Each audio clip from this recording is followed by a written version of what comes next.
తెలుగు చలనచిత్ర పరిశ్రమలో మెగాస్టార్ చిరంజీవి అగ్రస్థాయి కథానాయకుడిగా కొనసాగుతున్నారు. చిరంజీవి, బాలకృష్ణ, నాగార్జున, వెంకటేష్, మోహన్ బాబు ఒక తరం హీరోలు కాగా, జూనియర్ ఎన్టీఆర్, మహేష్ బాబు, ప్రభాస్, అల్లు అర్జున్, రామ్ చరణ్, నాని లాంటి వారు ఈ తరం కథానాయకులుగా కొనసాగుతున్నారు. పరిశ్రమలో ఎవరికి ఏ చిన్న సమస్య ఎదురైనా గతంలో పెద్ద దిక్కుగా దాసరి నారాయణరావు గారి దగ్గరికి వెళ్ళేవారు. ఆయన మృతి చెందిన తర్వాత ఇప్పుడు చిరంజీవి దగ్గరికి వెళ్తున్నారు. పరిశ్రమలో ఉన్న వారంతా చిరంజీవిని పెద్ద దిక్కుగా భావిస్తున్నారు. ఇండస్ట్రీలో చిరంజీవికి ఎంత పేరుందో అందరికీ తెలుసు. అయితే జూనియర్ ఎన్టీఆర్ చేసిన Simhadri cinema block buster hit అయిన సంగతి అందరికీ తెలిసిందే. దీని తర్వాత ఇచ్చిన ఓ ఇంటర్వ్యూలో యాంకర్ అడిగిన ప్రశ్నలకు తారక్ ఇచ్చిన సమాధానం ఎలా ఉందంటే, పరిశ్రమలో పెద్ద హీరో అంటే మా తాత నందమూరి తారక రామారావు గారే అని చెప్పారు.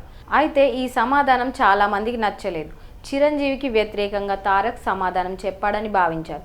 కొంతమంది దీనిపై భారీగా ట్రోలింగ్ చేశారు. జూనియర్ ఎన్టీఆర్ పెద్ద పెద్ద మాటలు మాట్లాడుతున్నాడన్నారు. ఈ ఇంటర్వ్యూ చూసిన నాగార్జున వెంటనే తారక్కు ఫోన్ చేశారని, నువ్వు అలా మాట్లాడకూడదు, తప్పుగా మాట్లాడావు.